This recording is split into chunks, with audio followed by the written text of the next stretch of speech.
Thank you.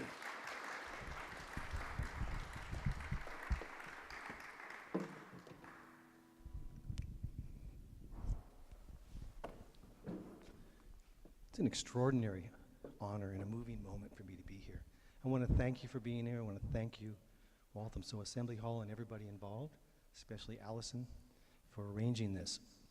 And this is a really moving moment for me.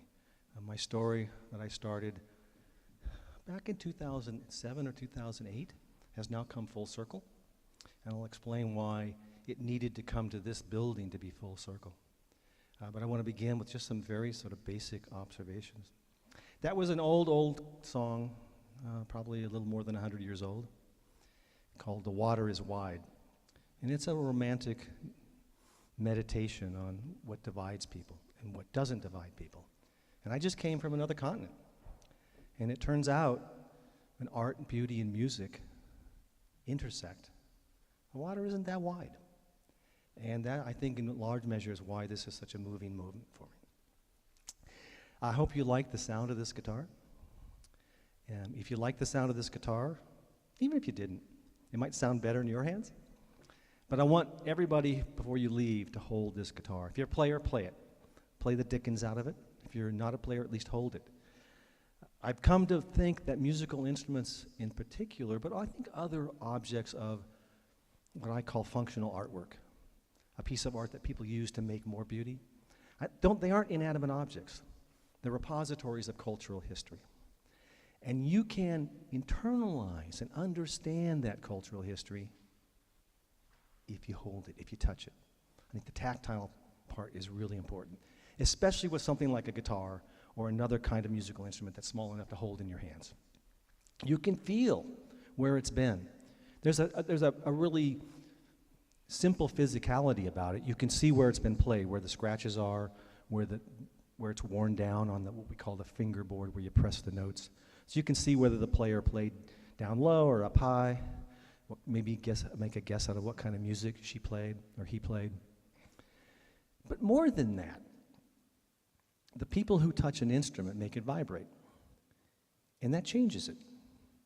We now know from physics that the resins, the saps inside a piece of wood, crystallize and change over time, and that the way it resonates, what kind of music is played, how often it's played, changes how that happens. So that whoever plays a guitar or a violin or whatever changes that instrument. So I've been wandering around. I don't view myself as the owner of this instrument. I'll tell you how I came upon it shortly. I don't view myself as the owner. I view myself as the conservator. I'm going to hold this, and then eventually I'll pass it on to somebody else. My kids hopefully won't put it on eBay before I'm cold. They might. But I want to hand it to everybody I meet. And I've probably handed it to 10,000 people. I've been telling my story with this guitar. And everybody who touches it changes it. So it keeps gathering stories. It keeps changing. It keeps internalizing the people who touched it. And the people who touch it, they touch the people who next hold the guitar. And it's the same way with a venue like this. We now know this was completed in 1943. Not coincidentally, the same time this guitar was completed.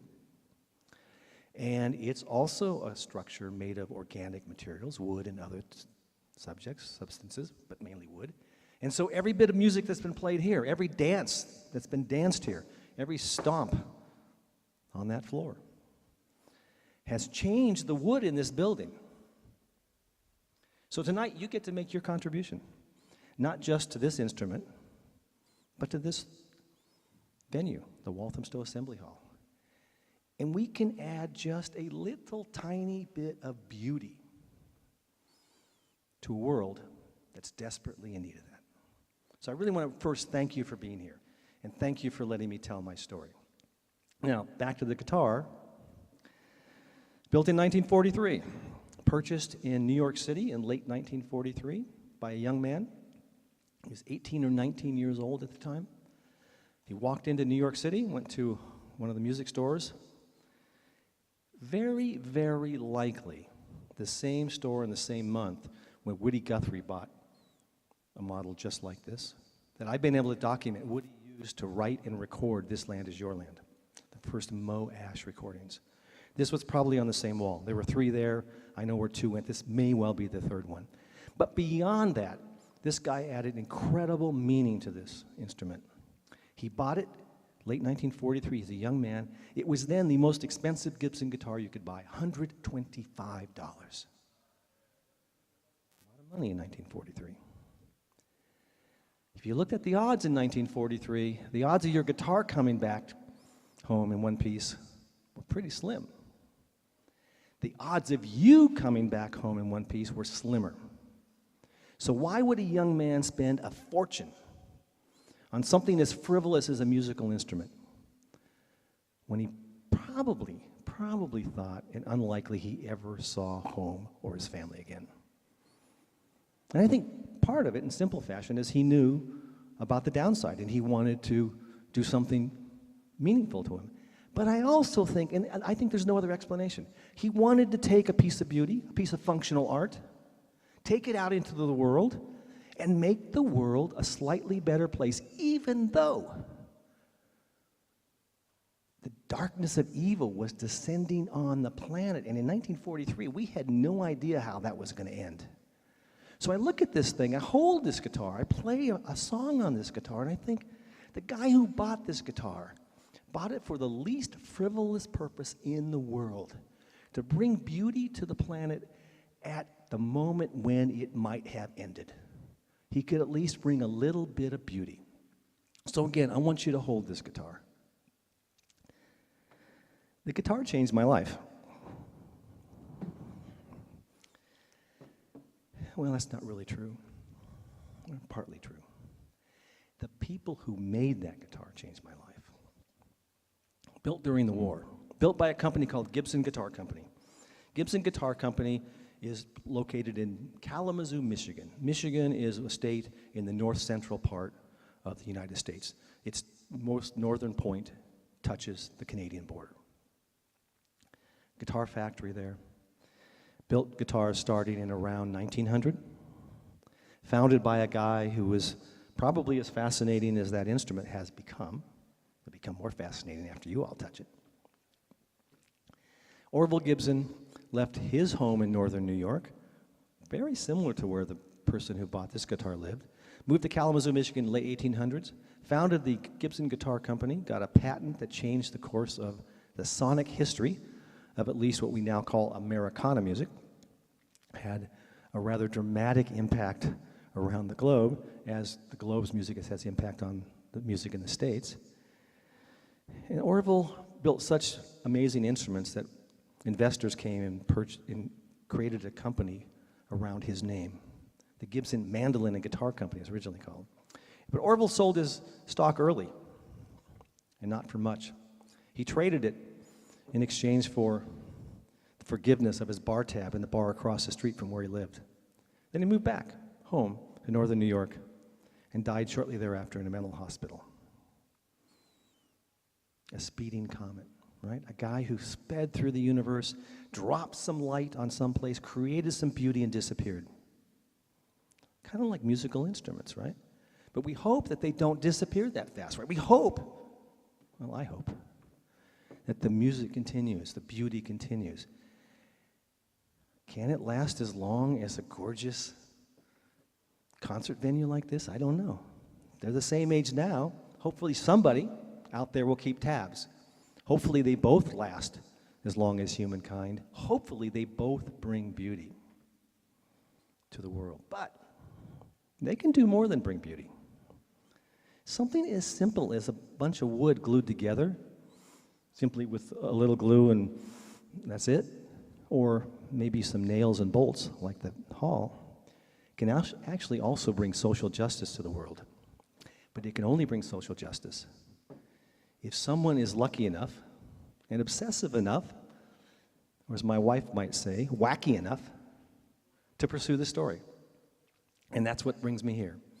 I want to start with the story of this guitar, how it ended up here, and I want to end with the story of this building.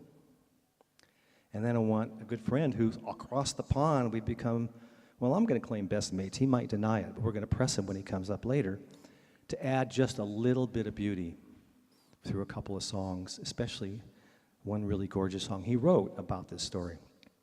And then we're going to hand the guitar over to you and have you make some beauty.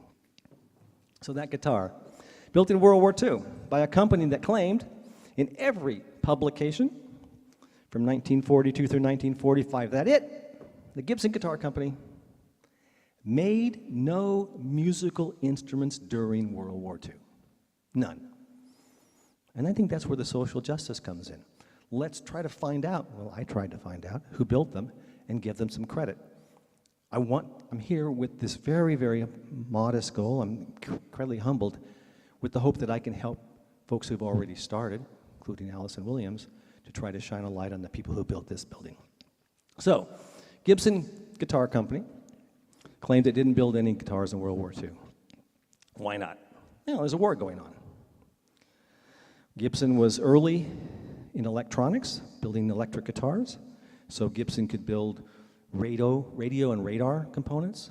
Gibson had woodworking skills, so Gibson could build the internal struts in airplane wings, could build pontoons for amphibious aircraft, other components of wartime.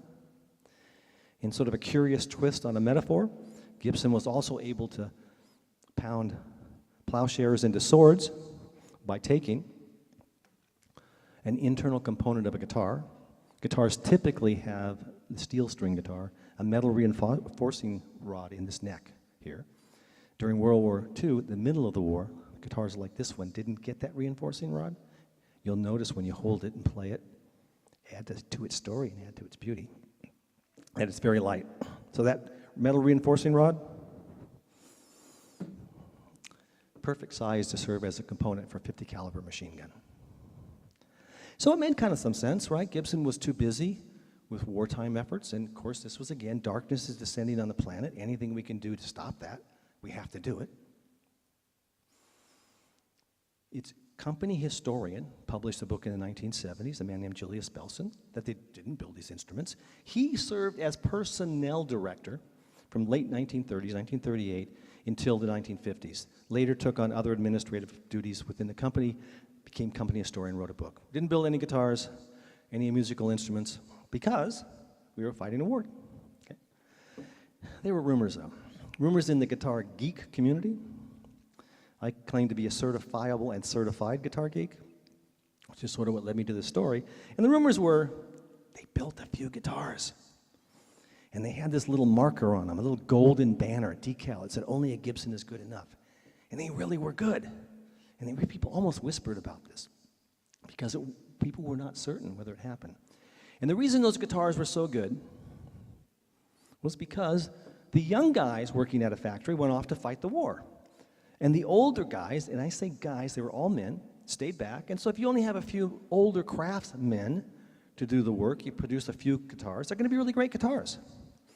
So there were two alternative narratives for Gibson. The official story, he didn't build any instruments. The sort of underground story, he actually built a few. If you find one, it's going to be pretty cool. It's going to be rare. It's going to sound good because it was built by these seasoned craftsmen. So I've got these two narratives in my head. The reason I've got them in my head is through, to be honest, boredom, was out writing about music. My day job is I teach law and public health in a law school and medical school. Love my job, but the academic literature, if you will, is a self-contained body of literature. The only people who read it are the people who write it. And it's kind of got a stilted tone to it. So I take into pursuing my passions, two passions, communicating, writing, and also talking about music and musical instruments, and in particular guitars. And I came across a photograph. You'll see it, there's a book out there somewhere, a few for sale, by several. They make great holiday gifts, even if the holidays are a long way away. The half-life of a book is hundreds of years, so you're safe buying one. And in that book, you'll see a photograph. It's a photograph that really, it haunted me, it drove me on this journey. I obsessed about it. It's a bunch of women, about 70 women, sitting in front of that factory in northern middle United States, Kalamazoo, Michigan, and no men. They're sitting there, it looks like a relatively warm day. They all look happy. It's interesting, there's not a grimace on a face, not a big smiles, but it looks like a relatively light celebratory day. And the style of dress, I don't know. It looks like it could be the 30s or the 40s or the 50s. I don't know. The hairstyles, I know nothing about hairstyles. I haven't had any hairstyle in decades. So I printed out this picture or photocopied. I don't recall whether I found it in a book or printed it off the internet. And I put it on the bulletin board in my office. And every time I got bored, pretty frequently, I would look at that and think, what are they doing there?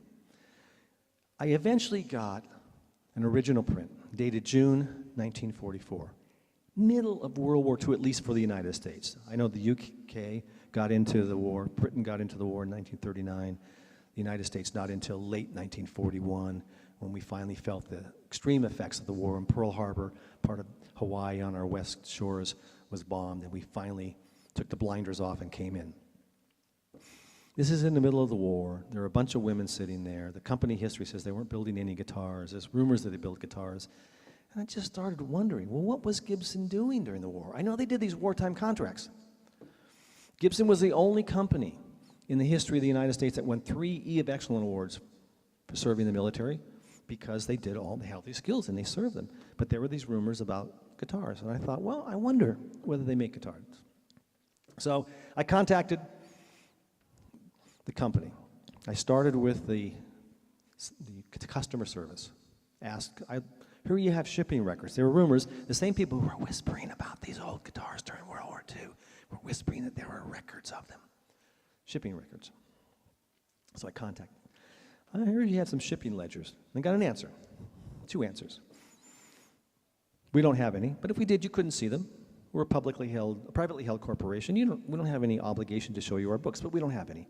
And I kept working up until I got to the receptionist or personal assistant of the CEO, in which she told me the same thing. And I probably spent months, just every now and then I would think, well, wonder if I could find out.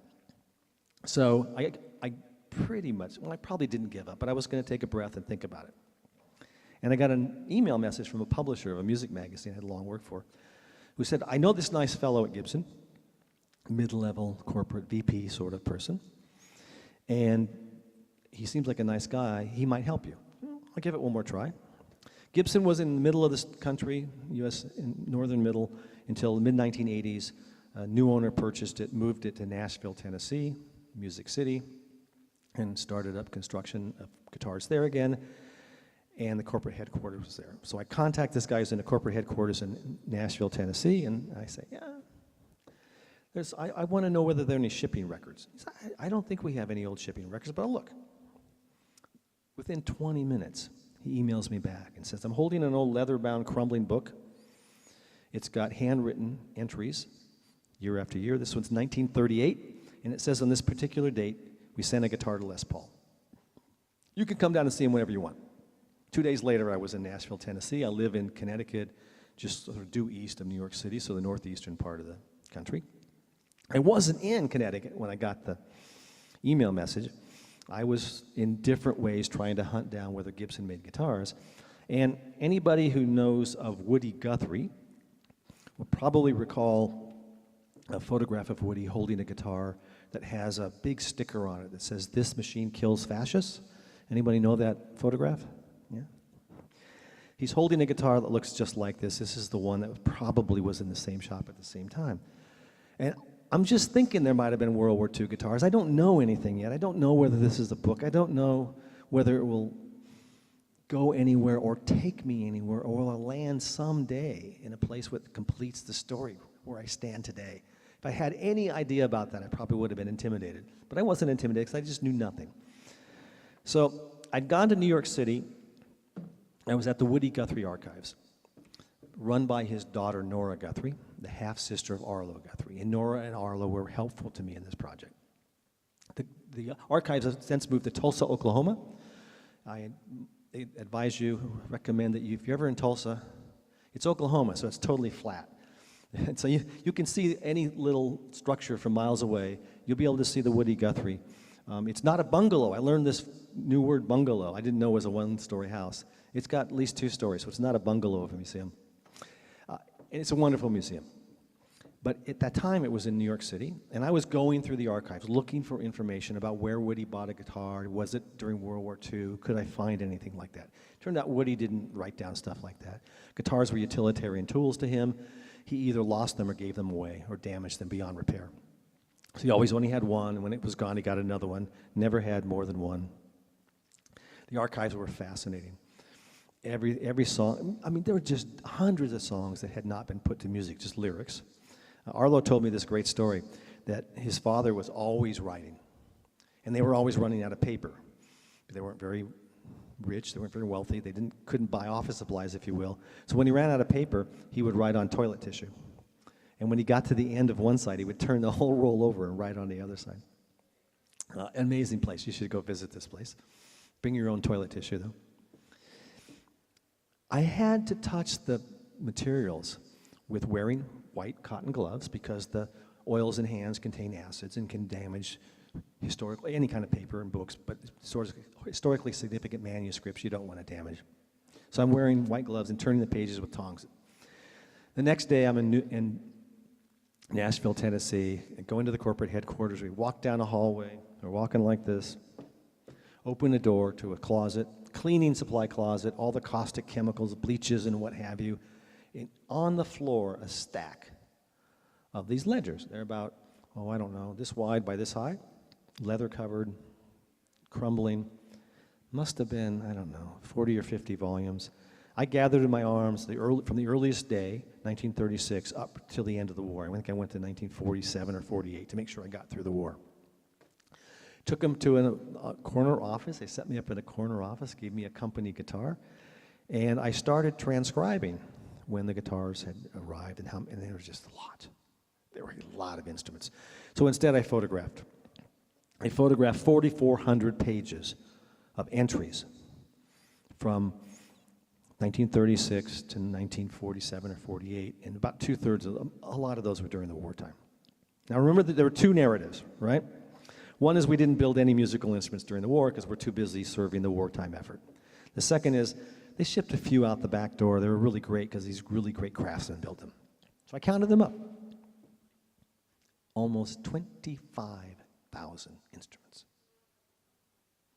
That's a long way from none. The guy who said they didn't build any instruments was the personnel director. He started as personnel director in 1938. He hired everybody who was in the factory during the war, and he wrote over and over in his book but in other articles that they did not build any instruments during World War II. And everybody repeated that story except for somebody who thought maybe someone out the door. So I'm looking at this thinking, what happened? I've got a mystery. And I start to look back at this photograph. And it's some 70 women sitting there in 1944, I learned. I don't yet know this story, but it looks wartime, and there's only women there. And I'm looking at the production numbers, and there's 25,000 of these things. And I'm looking at the photograph and thinking, who else would have made those things? In addition, I started to research Gibson. During the war, the United States, December 7th, 1941, Pearl Harbor is bombed. December 8th, 1941, we declare war. It took that to get us into the war. Our then President, Franklin Delano Roosevelt, creates this agency called the War Production Board. Takes over the entire economy of the U.S. Closes gold and silver mines so that miners will have to mine the components of aluminum and steel and, of course, copper and anything useful to the war. Shut down Singer sewing machine. That's way too much metal. We could use that in bombs and tanks and airplanes and jeeps and whatever we need. Weapons. Shut down Steinway piano. Boom. Close the door. Turns out there's a piano over there. There's a big component in the soundboard that holds those strings together made of metal. Took over the entire economy. Allowed the creation of instruments, though. A lot of horns. The government wanted horns for military bands, help with morale. Stringed instruments were allowed. The government reduced the amount of metal materials in a stringed instrument to 10% of weight, hence the removal of that metal bar that reinforced the neck. And the president of Gibson went before the War Production Board. He was a member of the Stringed Instrument Committee of the War Production Board and complained that his company was being run, this is an absolute direct quote, almost totally by women. So I've got official government documentation in which the CEO, the president of the company says, it's only women in my building, almost only women. I've got a denial by the personnel director, we didn't build any instruments. I got a list of 25,000 instruments they made, and I'm looking back at this picture. And it's all women, and all I can think about is, who else would have made those instruments? I'm going to come to that same question for this building, right? Sometimes we can't know directly, but we can know a lot indirectly. And I'm looking at this picture thinking, they built a lot of instruments, and there were very few men, I suspected, I now know, in that building. So I became obsessed. I've got a mystery. I've got an historical question. I don't know it yet, but I'm starting to think I've got a question of social justice. I can illuminate who built these instruments, and it's been denied over time. Yeah, it's a little tiny point in the history of the universe. I still feel like the marine biologist who finds that new tiny, tiny life form 25,000 leagues beneath the sea or whatever it is at the Marianas Trench. Okay, it's not a earth-shattering discovery, but it's something no one knew before. And I think that's what I've got. Standing here, I now know it's bigger than that, but I think that's what I've got, so I want to find this out. In addition to the mystery and a motivation, a reason to do this, I get a title. Because in 1942, the #1 song in the United States was Glenn Miller's arrangement of the great, great song. Maybe our swing band can play it tonight. I've Got a Gal in Kalamazoo. So I see these women, and I know they walked into that factory, at least I think at this point, at the start of World War II, 1942, and the #1 hit song is I've Got a Gal in Kalamazoo, and these women, they're all in Kalamazoo. So I call it Kalamazoo Gals. Well, I don't yet call it. I don't know if I have a book. I have no idea what I've got. But I want to find one of these women. So this would be 2007, 2008. It took me more than 5 years to research the book. I had to go to the National Archives. I had to get into Gibson's secret document stash. I hired genealogists to track Orville Gibson and other major players, just trying to put the picture together. I have a sometimes job. I'm a law teacher. Any academics in the crowd? No one will admit it. We have a hard life. I have to teach 6 credits. That's 6 hours a week. Before you feel sorry for them, those are 50-minute hours. That's 5 hours a week. So it's a pretty easy job. So I have flexibility. I'm writing and teaching and advising my students. I got a lot of flexibility. So I decide what I'm going to do is I'm going to see if I can find one of those women in that group of 70 pictures, a photograph of 70 women, and say, what were you doing? Were you building guitars? Was anybody else there? How do you find someone from a photograph that's 70 years old? I don't know. I'm hoping that this is a time in U.S. history when people didn't move much. I'm hoping this is a slice of the demography, these women who might have stayed where they were. I don't know whether that's so. I know if we take a photograph today of a group of young people in their teens, late teens to early 20s, just old enough to get into the workforce, 70 years later, we're not going to find many of them where that photograph was taken. I don't think.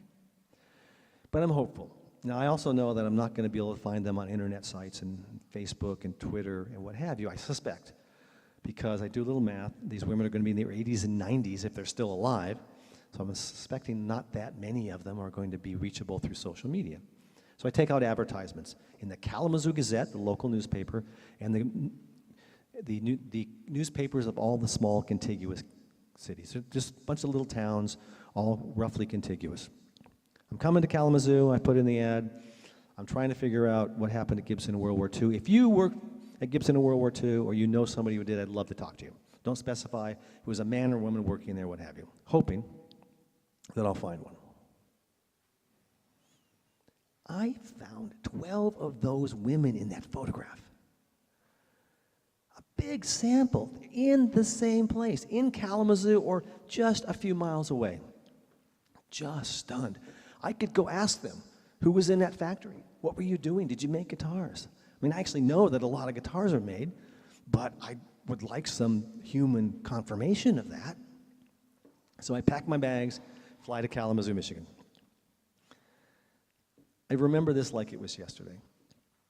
A group of women, some of them told me their addresses, physical addresses, so I could drive to their homes. Most wanted to meet me in a well-lit public place. They didn't know who I was or why I was coming. Only women reached out to me through that advertisement, but never were there these Kalamazoo gals, as I now lovingly refer to them. It was either their daughters or granddaughters. It was only women who reached out who said, and no men who worked in the factory. Nobody came forward. The usual presentation in response to my newspaper advertisement was, my grandmother or my mother worked there. She probably doesn't want to talk to you, but I'm going to try to get her to talk to you and meet with you. So I get my Google Maps, fly out there, drive to houses, and I remember pulling up to the first house, a woman named Jenny Snow. She was then, this would be 2008, then 88 years old or thereabouts, is no longer with us, has since died. Only 2 of those 12 I've located are still alive. I have this sort of probably unreasonable guilt that I wish I'd thought of this 20 years earlier, but I also have this feeling of joy that I thought of it just in time. Anyway, I drive up to Jenny's house. I can still hear the gravel on her driveway. And I stop my car, and I'm sitting there and thinking to myself, what the hell am I doing here? What am I going to ask these people? Almost every one of these women went back to being a homemaker after the war. In fact, they all sort of said it with a sigh. Well, that's what we did in those days. I haven't talked to them yet, but I know how the demography worked. I know what happened. I know that the U.S. worked roughly the same way as the U.K. The U.K. had very strict labor laws. Women could not work in construction until World War I. There was a relaxation of construction work. Women worked in World War I, did construction work and other kinds of war-related work that men were away and couldn't do. Britain embraced its laws right after World War I. And the laws for construction forbade women from working in construction. At the start of World War II, Britain reevaluated those laws. There were 50,000 construction workers needed. So Britain relaxed the laws, allowed women to work. Immediately after the war, re-embraced the laws that banned women from working in construction. The states weren't quite as clear about what they were doing, but it's clear that these women went to work during the war and returned home. All but 2 of them that I met actually did that. I don't quite know that yet, but I know it's probably the story. So I'm sitting in my car wondering what I'm going to do. And I finally open the door, and I can see Jenny to this day standing by her door with her arms crossed, and she says to me, I thought you'd never get out of that car. So I get out, walk in, and she says to me, watch this.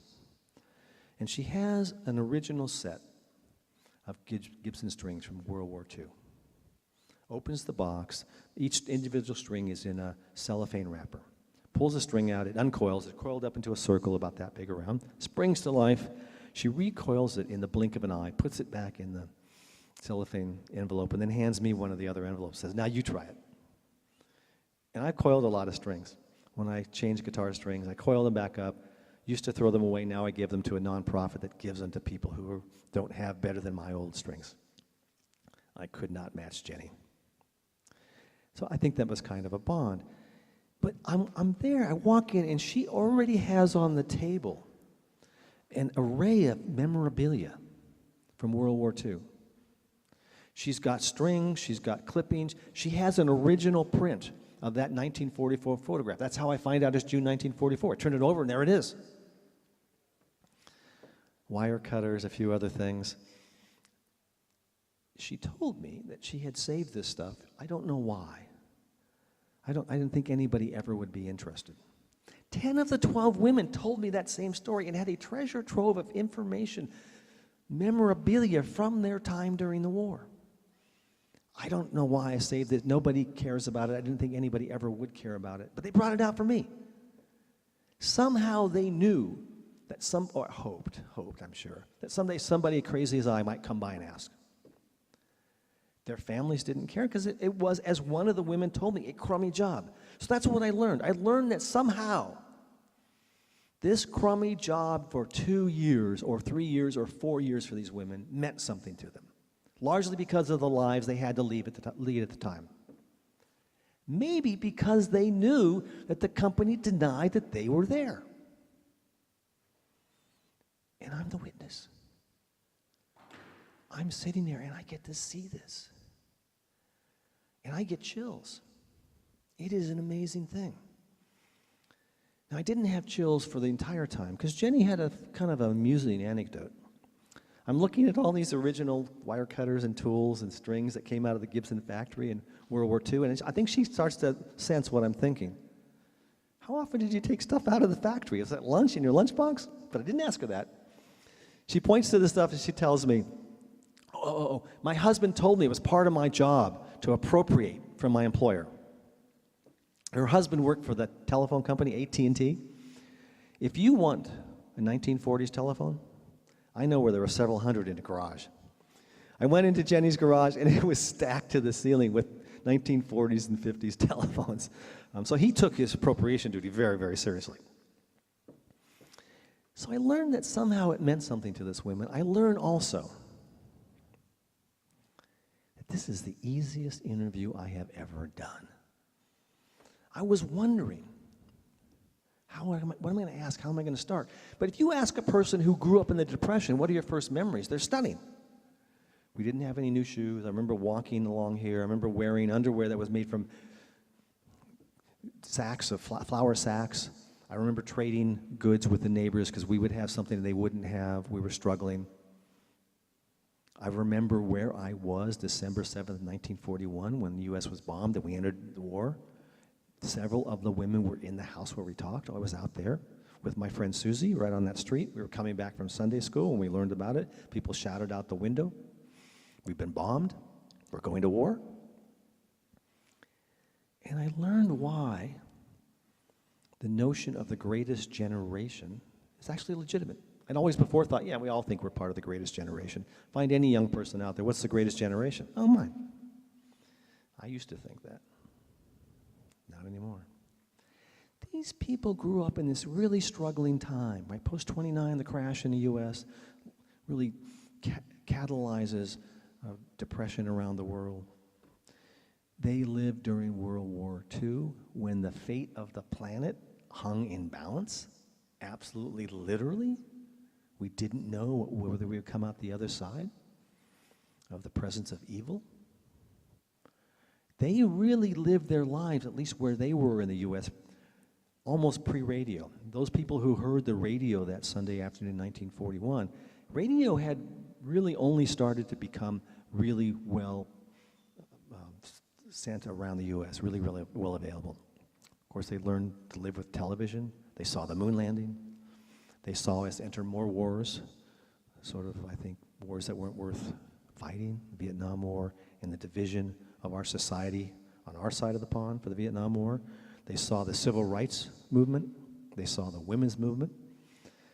They witnessed 9/11 when we again were bombed in our country. They saw the rise of the internet. I don't know that you could ever find lifespans that cover that many interesting things. And these women gave me one more thing. It was a view into my own life, my own history. When I was a young man, this is the only quote I would ever quote of George Bush. The only, I think, relatively memorable, reasonable thing he said. He said, when I was young and immature, I was young and immature. When I was a young person, I didn't spend enough time talking to my parents or my grandparents about what their lives were like. I didn't ask them about World War II. I just was like, I think most children, if I wasn't experiencing it, if my parents lived it, I thought, how interesting can that be? Turned out it was fascinating. I just didn't know. So I got a second chance.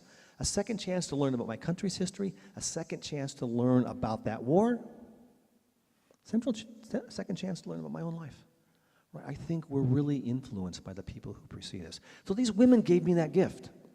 And as I went around asking these women their stories, consistently, just a dumb job, I don't know why you care, my family doesn't care, oh, by the way, I saved memorabilia, they must have hoped someone would care.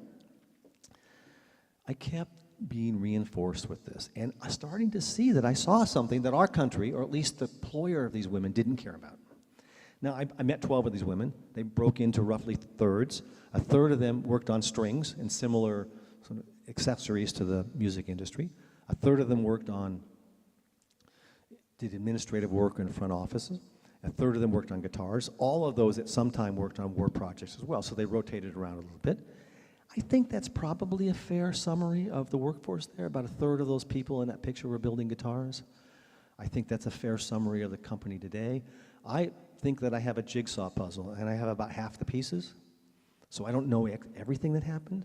I know that it was almost all women. I know that all of the supervisors, all of the administration were men. I know that there were 5 or 6 men working in guitars. They couldn't build 25,000 instruments. They roughed out, the necks, various pieces, and the women did the work, which I'll talk about shortly, that really makes these things sound like they sound.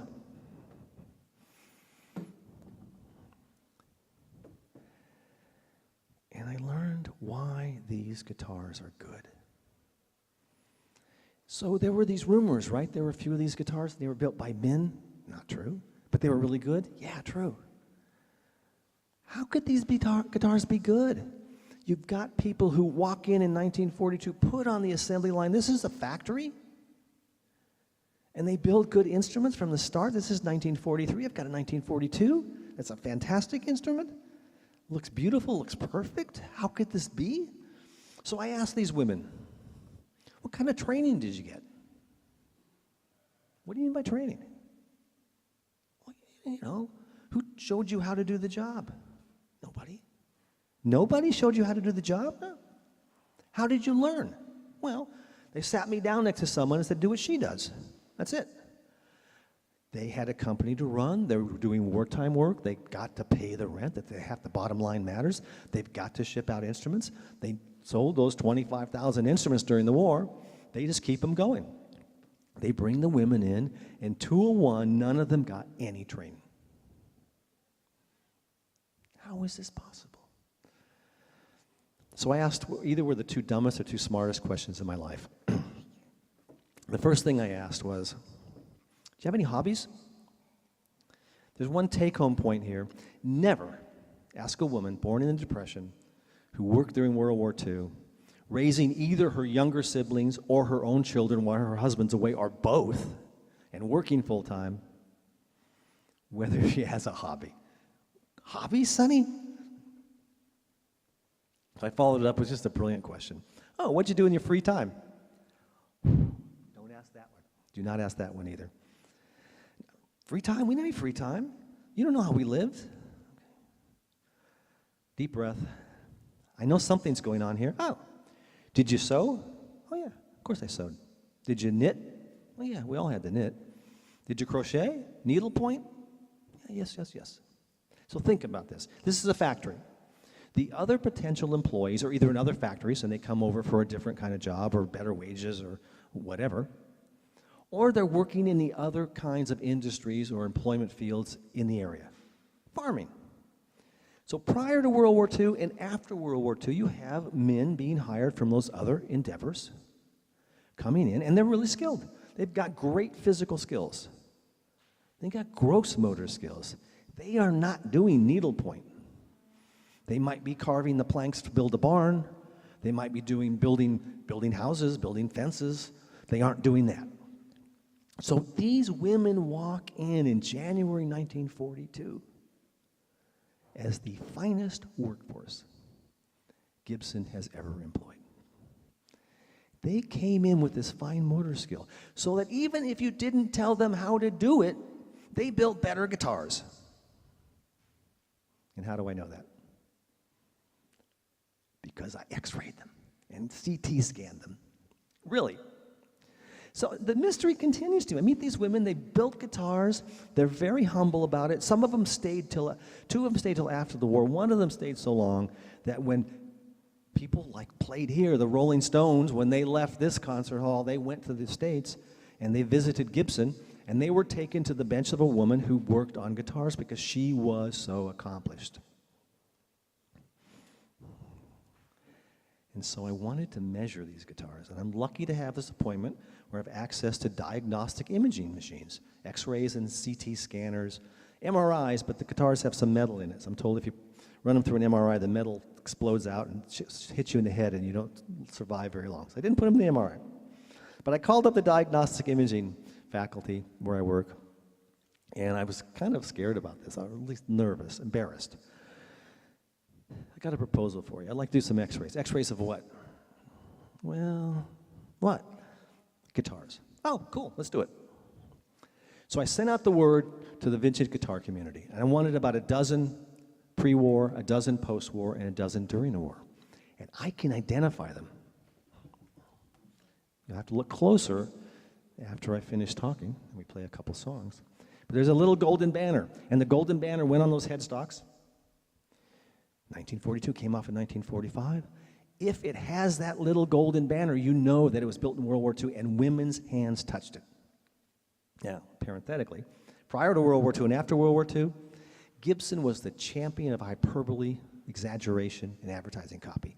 Every guitar was more beautiful than the Southern Belle, rang more clearly than a flowing stream in the Rocky Mountains. During the war? Good enough. Interesting, right? We're denying that they're making them.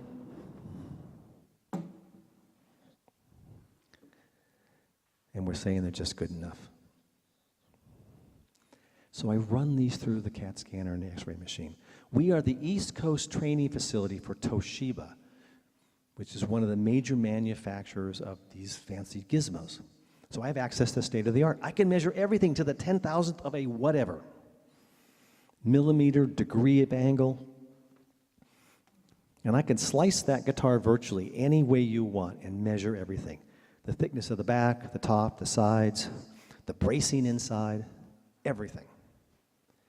And every single instrument built by women, to a one, and to a statistically significant degree, was more refined, a little bit thinner. Again, we're talking about just little bits of less than a millimeter, but everything was thinner. The women's work was more refined. And these things, I think, sound better. You'll get a chance to make that decision yourself. But the women's work was more refined. How could that be when they weren't told how to do it? Because they had those skills. The women's skills imbued these guitars with something magical. Now, something funny sometimes, too. The bracing's supposed to be symmetrical. The bracing's in an X shape, made of little scraps of spruce, if you will, and it should cross in the middle. This one crosses about an inch off center. How could that happen? Well, remember the training? None. How did you learn how to do it? I sat next to her and did what she did. Cross it and glue it. No one told me to put it in the center. So they're all a little bit different, but they're all great. So I discovered this story. I mean, it's an amazing story. Women were denied. No one knew about them. The company denied they made them. The company contended that it was only doing wartime work. All of the advertising copies of the day, and I got access to every single advertising copy from a collector, said we're not going to build any instruments till the boys come home from the war. Privately to dealers, oh, we're going to ship these kind of guitars and these are the options you can order. But every single public pronouncement. Now, I thought maybe it was because it's too frivolous, although I think bringing beauty and art to the world is a necessity. But other guitar companies and other musical instrument makers continue to build guitars and musical instruments and send them and not apologize or try to pretend like they weren't making them. It was only the company in the United States that employed women to build those instruments. The other makers during World War II were not doing that. The company was afraid that the buying public, men, wouldn't embrace an instrument built by women. And you can still see that today, and I actually know that today because the company refuses to this moment to concede to the existence of the Kalamazoo gals. So I got to go into my own history, to my country's history. I got to shine a little light on these people who built these guitars. In effect, a little bit of social justice. Bring a little bit of meaning to the lives of these women who thought no one would ever care, no one would ever know. I was careful not to take the memorabilia. I would scan photographs. I carried a little portable scanner. I didn't want to take stuff. I just didn't feel like it was my role to take it. I felt ethically compromised. Well, all of it disappeared when the women died. It just got thrown away. I should have taken it, but I feel good about not taking it, but I wish I had some of those little bits of memorabilia. But I have the story, and I've been able to come around and tell this story, and it's been such a joy for me to do that, and to hand this guitar off. Well, I think that everybody who touches it makes it different, and then it goes to the next person, and it builds, and that thing becomes not an inanimate object, but a repository of everybody's life who touched it. And that brings me here. Remember what I said? I knew a bunch of instruments were built. I knew that there were no men there. I hadn't met anybody yet, but I couldn't decide by any other, who else made them? That's the story here. I don't know that women built this, but I think they must have. I think whoever did make it, we should shine a light on them. It may be too late for them. We do the math some years later now. But it's not too late for us to recognize somebody's contribution to the creation of art during our most challenging times. So this building was designed in 1932 by a famous Parisian architect. Not begun until 1937, I suspect because the city needed to raise the funding. Construction began in 37, was interrupted in 39 because you were in the war earlier than the States were. And construction slowed to a snail's pace. We know this. We also know this. There are no records of the construction worker rolls during World War II. None in London. You want before World War II? You can get rolls who worked in the construction industry. You want post-World War II? You can get it. You want during World War II? Not going to happen. Little snippets of references to women construction workers in trade journals. One amazing snippet in a 1943 publication, Construction Journal News, something like that. If you want the citation, I can give it to you. Women had been coming into work because laws had changed, as I said. And there's this passage. It's roughly the only reference to women's work during World War II. And it says, these women have, at a very alarming rate, developed skills unsurpassed by the men who have been doing this work before them. And then the law changed again, and women weren't allowed to work in construction industry except in extreme circumstances. Another cover-up. I don't know whether this building was built by women. I know what I think. I'm not particularly objective. But more than what I think, I know what I feel. And if I hold this guitar, and I almost swear that if you hold this guitar, you're going to feel something different. And when you hear a little music in here, I think you're going to feel something different. Yeah, it's always different in every venue. But I think there's something special here. I think it was created because of all the recordings done here. This became the site for Decca recordings from World War II up till the present day. The most recent one I know of was Yo-Yo Ma's last record 2 years ago, I think, with the London Philharmonic and Andre Previn conducting, recorded here. There have been more recent ones. We can ask Allison Williams about that. We know that all the great Decca classical works, whether symphonic or operatic, or almost all, were recorded here. So that music made it special, but I think its history and its workforce are special, and I think that workforce, I'm confident, contained the Walthamstow gals. But what I want you to do now is hear a little music. And I've got the great pleasure, bridging this gap. My song, The Water is Wide, the Water Isn't That Wide. One of the reasons why the water isn't wide anymore is social media. And there are bad things about social media. But if you're involved in arts, music, it's a gift. And I've got a gift to me. Mr. Ian Bartholomew is going to come up, and we're going to play 2 songs. One will be a song about the Banner guitars. Maybe let's start, Ian, with the other song first, and then finish up with the Banner songs. Thanks.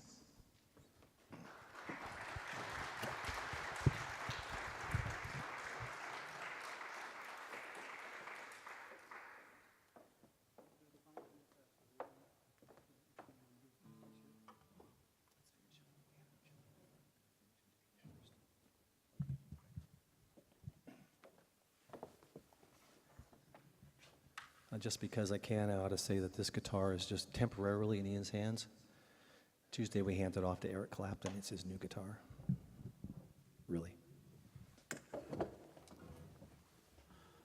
Good evening. Thank you very much. Like everybody else, I've been touched by this story, and I'm going to do the first song from the era of the Banner guitars. It's a Blind Willie McTell tune that was written in about 1942, and it's called Baby It Must Be Love. Well, tell me, honey, won't you tell me, please, is your loving hard to please? I'm getting groggy down in my knees, baby, it must be love. I got a feeling running up my spine, my head feels like cherry wine. I'm gonna tell the words you're mine, baby, it must be love. Well, I hear church bell ringing and I see visions clear. I hear birdies sing, well, I know there ain't no birdies near. Well, I don't care for no shirts and ties, don't seem to harmonize. They don't match those big brown eyes, baby, it must be love.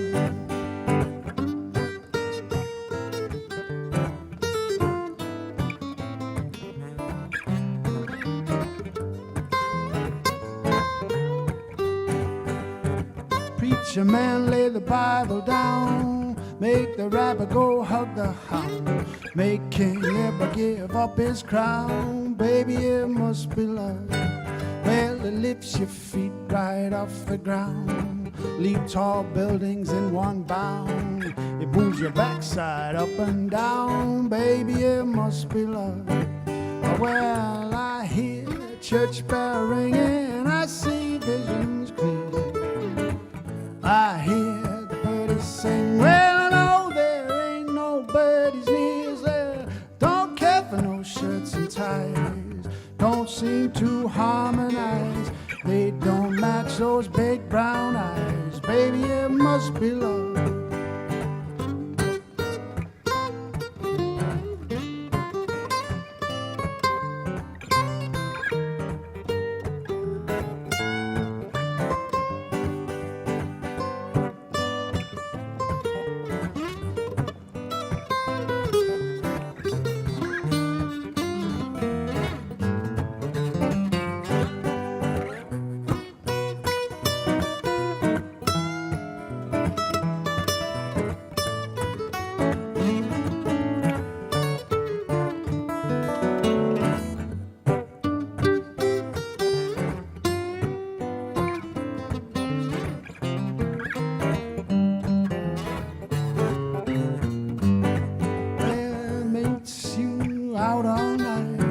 Takes you home in the morning light, favors you in hair and height, baby, it must be love. Well, it lifts that feet right off the ground, leap tall buildings in one bound, moves your backside up and down, baby, it must be love. Well, I hear church bell ringing and I see visions clear. I hear the birdies sing, well, I don't care for no shirts and ties, they don't seem to harmonize. They don't match those big brown eyes, Baby, it must be love. Baby, it must be love.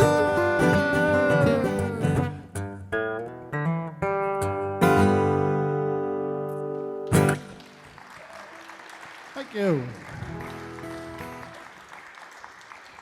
So that's a well-known song from the 40s, and like we're saying it, like everybody else, I was so enamored by this story, and I decided to do a little project and write some songs about it, and one from the perspective of the soldier taking the guitar to war, and one from the perspective of the Kalamazoo girls in the factory, and then also one about the guitar itself and what kind of story the guitar had, from being made in the factory, then going to war, then coming back and being rediscovered as an older lady that she is now.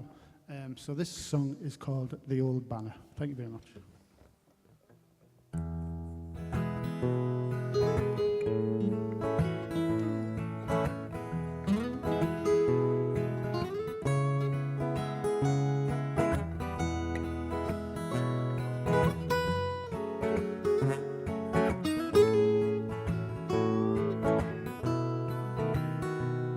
I performed for all the emperors, I sung my heart out for kings and queens.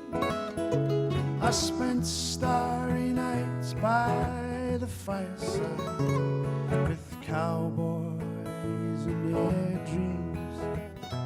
I whistled tales for all the vagabonds bedded down amongst the freight. I've traveled this world twice around and played with all the greats. I had my head cracked open once or twice, but I never felt a thing. I got myself tied up in knots with these rusty old strings.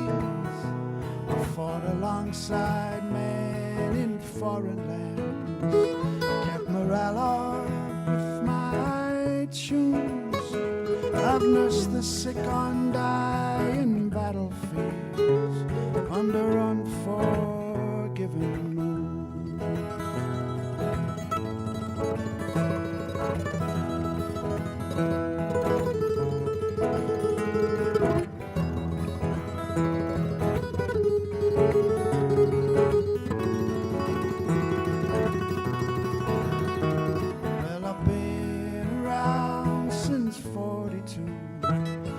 To be around some more. Just sat here on this dusty shelf at the back of the store, hoping someone chance will happen by. Call out my name, pick me up to clear my throat, so I can sing again. I had my head cracked open once or twice, but I never felt a thing. I got myself tied up in knots with these rusty old strings.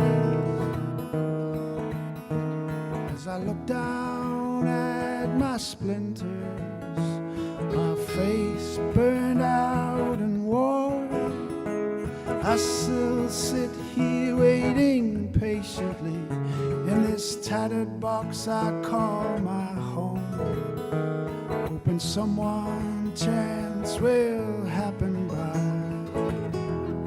I'll call out my name and pick me up just one last time, so I can sing again.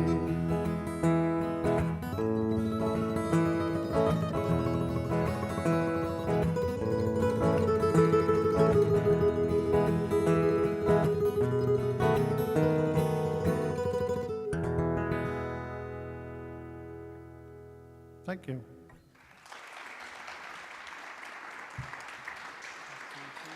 Ian Bartholomew, folks. Thank you very much.